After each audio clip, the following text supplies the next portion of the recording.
नमस्कार, मैं हूं AK कश्यप और आज इस वीडियो में बात करने जा रहे हैं केंद्र सरकार के उन कर्मचारियों के बारे में या राज्य सरकार के कर्मचारियों के बारे में जिनको केंद्र सरकार एक नए कानून के तहत 45 दिनों का सवैतनिक छुट्टी देने का नियम जो है वो प्रभावी करने जा रहा है। ये 45 दिनों की छुट्टी सवैतनिक किस आधार पे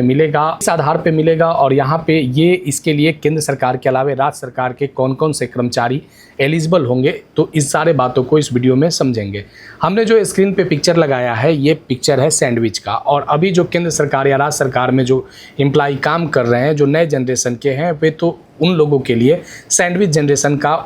उपयोग किया जाता है। सैंडविच जनरेशन हम इसलिए कर रहे हैं कि बच्चों के देख रेख के अलावे अब उनको माता पिता के देख रेख की भी आवश्यकता समय समय पर आते हैं। तो केंद्र सरकार ने एक नए कानून के तहत माता पिता के देख रेख के लिए एक नए छुट्टी को प्रावधानित किया है, और ये छुट्टी केंद्र सरकार के किन किन लोगों को मिलेगा, राज्य सरकार में किन किन लोगों को मिलेगा, इन सारे फैक्ट्स पे इस पे चर्चा करेंगे। तो इस वीडियो को लास्ट तक ज़रूर देखिएगा। सेंट्रल एम्प्लॉय हैं, स्टेट एम्प्लॉय हैं, तो आप ज़रूर इस वीडियो को देखिएगा। साथ ही प्राइवेट सेक्टर में जो एम्प्लॉय कार्यरत हैं उन लोगों के लिए भी ये सैंडविच जनरेशन में उन लोगों को भी रखा गया है और उन लोगों को भी माता पिता के देख रेख के लिए छुट्टियों को प्रावधानित किया गया है। इसके बहुत सारे जो छोटे छोटे बातें हैं उन बातों को यहाँ पे समझेंगे। तो सबसे पहले यहाँ पे हम देखेंगे कि सैंडविच जनरेशन में बच्चों के देखरेख के लिए सरकार पहले से छुट्टियां प्रावधानित कर रखा था। उसके अलावा अगर वाइफ के प्रेगनेंसी के कंडीशन में छुट्टियों को प्रावधानित कर रखा था, लेकिन इस बार केंद्र सरकार एक नए कानून के तहत 2026 में बड़ा एक महत्वपूर्ण रूप से एक नए नियम को प्रभावी करने जा रहा है। और ये नए नियम जो है ये केंद्र सरकार राज्य सरकार के उन कर्मचारियों के लिए काफ़ी ज़्यादा पक्ष में होंगे। जब वे माता पिता की सेवा के लिए जब जाएंगे तो उन सेवा के दौरान लिए गए छुट्टियों का गणना जो है वह जो अलग से किसी अन्य छुट्टियों के साथ उस तरीके से नहीं किया जाएगा जैसे अवैतनिक छुट्टी में किया जाता था। यानी एक प्रकार का ये 45 दिनों की ली जाने वाली छुट्टी वैतनिक छुट्टी रहेगी। यानी आप 45 दिन के लिए छुट्टी पे जाइए, लेकिन आपको मंथली जो मासिक पेमेंट मिलता है वो मिलते रहेगा। अब प्रोसेस क्या है ये 45 दिन की छुट्टियों का, इन सारे बातों को इस वीडियो में समझेंगे। देखिए, सबसे पहले यहाँ पे देखेंगे कि parents leave care leave act जो आया है 2026, इसमें छुट्टियों में जाने के लिए सबसे पहले माता पिता या सास ससुर, सबसे महत्वपूर्ण रूप से यहाँ पे सास ससुर को भी शामिल किया गया है। तो उन लोगों को अगर आप सेवा के लिए अगर आप जाना चाहते हैं तो कम से कम उन लोगों का न्यूनतम उम्र 60 वर्ष होना चाहिए। 60 वर्ष या उससे अधिक अगर आपके माता पिता या सास ससुर हैं। अब माता पिता में यहाँ पे चाहे वो आपके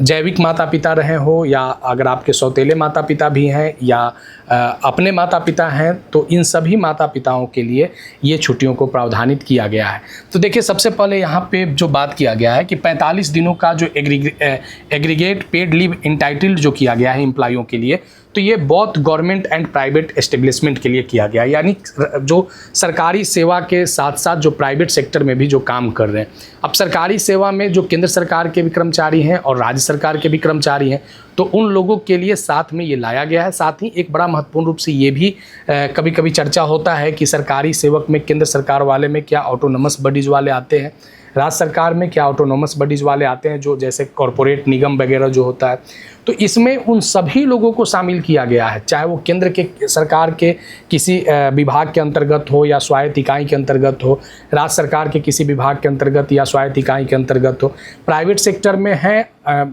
तो भी उनको इसमें शामिल किया गया है। और ख़ास करके एक ये भी बड़ा प्रश्न उठता है कि क्या ये केवल जो परमानेंट जो जॉब कर रहे हैं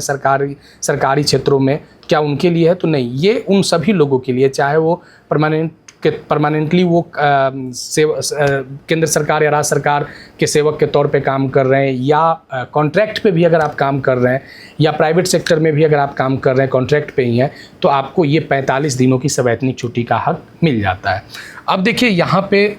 सपोर्टिंग जो सैंडविच जनरेशन के लिए जो ये छुट्टी दिया गया है, तो यहाँ पे सबसे पहले जो डिफाइन किया गया है कि माता पिता का अर्थ क्या होगा। तो यहाँ पे माता पिता के अर्थ में कर्मचारी की जैविक, सौतेले, दत्तक या पालक माता पिता अथवा सास ससुर जिन्हें 60 वर्ष की उम्र को पूरा कर लिया है, तो ये सबसे पहला ये प्रावधानित किया गया है। दूसरा यहाँ पे कहा गया है कि प्रत्येक कर्मचारी अपनी पूरी सेवा अवधि के दौरान अपने माता पिता की चिकित्सा, स्वास्थ्य और भलाई से संबंधित, यानी अगर ये केवल हेल्थ इशू पे ही नहीं है कि अगर वो बीमार पड़ेंगे, इमरजेंसी होगा, हॉस्पिटल में भर्ती रहेंगे, तभी ये 45 दिन की छुट्टी मिलेगा, नहीं। स्वास्थ्य मतलब अगर उनको आवश्यकता है जिससे आप उनके कुछ सपोर्टिंग के तौर पे काम कर सकते हैं, तो उस कंडीशन में भी आप 45 दिनों की छुट्टी ले सकते हैं। कुल मिलाकर 45 दिनों से अधिक की ये छुट्टी नहीं होगी, और ये छुट्टी जो होगा ये कई शिफ्टों में भी आप साल में ये 45 छुट्टी जो मिलेगा आप एक बार में भी ले सकते हैं या कई चरणों में भी आप ले सकते हैं। अब देखिए यहाँ पे क्या है कि माता पिता की देखभाल की छुट्टी के लिए और कौन कौन से बातों को यहाँ पे प्रावधानित किया गया है। तो यहाँ पे देखिए कि कर्मचारी को अनुमेय पूर्ण वेतन भत्तों के साथ दिया जाएगा। अब यहाँ पे सबसे महत्वपूर्ण रूप से ये आया कि जो कर्मचारी 45 दिन की छुट्टी में जाएंगे तो 45 दिन उनको वो सारे फैसिलिटीज़ मिलते रहेंगे, जैसे वो सेवा काल में उनको अपने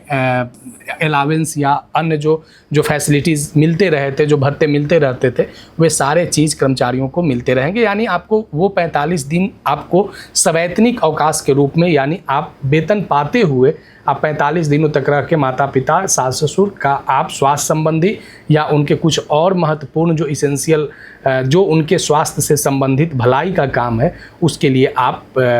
इस छुट्टी को उपयोग कर सकते हैं। अब देखिए यहाँ पे एक बात को कि देखना क्या है कि क्या ये छुट्टी अन्य छुट्टी के खातों के विरुद्ध में काटी जाएगी, क्योंकि केंद्र और राज्य या अन्य जो सेवाएं हैं उसमें बहुत सारे छुट्टियां प्रावधानित है। बहुत से ऐसे छुट्टियां होते हैं कि अगर आप ले लिया तो दूसरे छुट्टियों से उसे काटा जाता है। तो यहाँ पे ये जो 45 दिनों का जो सवैतनिक